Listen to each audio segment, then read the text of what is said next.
A book review of Shamara, the Oblation Bearer. Of all the books I have read in this life, and there are quite a few, one writer towers above all others, and his influence on how my life has evolved is profound, to put it lightly. He has written a set of books about the ancient art of ascension as taught by the Ishayas. His name is Maharishi Sarashiva Isham, or shortly MSI. I will talk about his books later, but today I am going to hone in on one book in particular. That is Shamara, the Oblation Bearer. Before going to greater detail, there is one thing about MSI as a writer. Because he wrote the books from the state of higher consciousness, clarity of intimate connection to the source, he was able to bring in the multidimensional reality of what is really happening. This is why you can read his books and they seem to be written to you personally, unlocking the mysteries that are inside of your own heart, ready to awaken. But like always, don't take my word for it. Give it a chance and get to know his books and the teaching of ascension. So, Shamara, the Oblation Bearer. It is a book about a woman and her journey and purpose in life. Her unwavering commitment to fulfill her task with the powerful attitude of whatever it takes. She faces adversity and challenge, but through her connection with the Dora, the oblation, the truth, she is able to move forward and ultimately accomplish her task.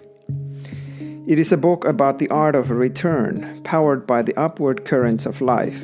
It talks about the path that each of us are on individually and collectively together, the path of sacrifice.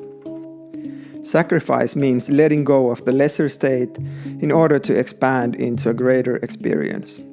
Willingly releasing the grip of the known in favor of opening to the unknown. Letting the Etira, the column of fire, to burn away the parts that have served their purpose. It is the return to the source, to innocence, to purity of the present moment, to what we are. The book speaks of grand cosmic plans so vast in their scope and so far in time that even eternity is not enough to capture the framework of it. And yet the stories of Shamara, a woman tasked to carry the oblation to its destination, back to Etira so it can return to the source. And the fact that although she alone has to bear the responsibility of her task, she is not alone and not without help.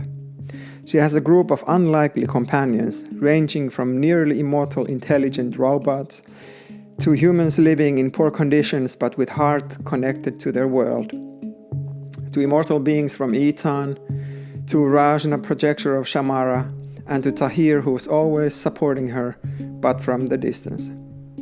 And of course Matri, the embodiment of the greatest aspects of consciousness. The dynamics of this group create a structure that the story is created around, how they struggle and in some cases even die as they are attempting to move through the barren lands of Tilvia to reach the Etira, the purifying column of fire that connects that reality with the source universe. The dimensions in the story are so vast that I could talk about them for a long time and there would always be more to it. Each individual is walking their own path of return, regardless of how twisted, dark, or conscious it appears to be. More than a book that inspires the intellect to understand reality or ponder on the unfathomable depths of it, MSI writes directly to the heart that desires the truth and wants to return back to that. It tickles that part of your own self that knows there is more to reality than what your senses are telling you. There is literally a path that is directly leading the individual back to the point of the source of all things. The need for lifetimes of slow uncovering is over. A human heart can awaken in this life now.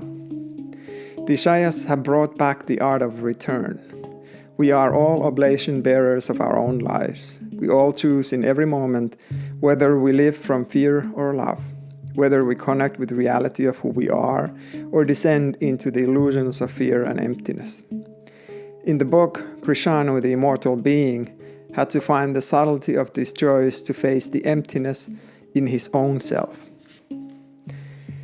From the highest to the lowest, we are all beads on the same thread of souls, on their way back to the source. You can read Shamara, the Oblation Bearer, as a book much like any other. Adventure, excitement, hardship, discovery, joy, death, love. All the elements of human drama. On the surface, it reveals interesting things about life and the multiverse of human experience. Or perhaps you can see your own story being reflected in the book and your own awakening resonating in the stories of those different characters, even the nearly mortal intelligent robots, as we are now entering this age of the AI.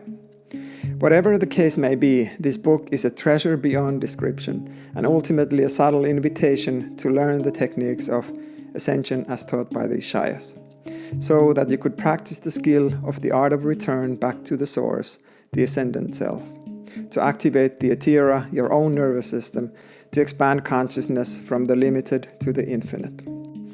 As you can tell, MSI and his books are in my heart, and they have served me as an inspiration to seek the direct experience of the truth of what I am.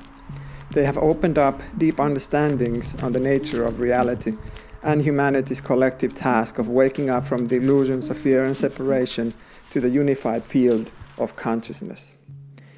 This is an invitation to open your heart to what the Ishayas offer and to what is real at the core of your own being.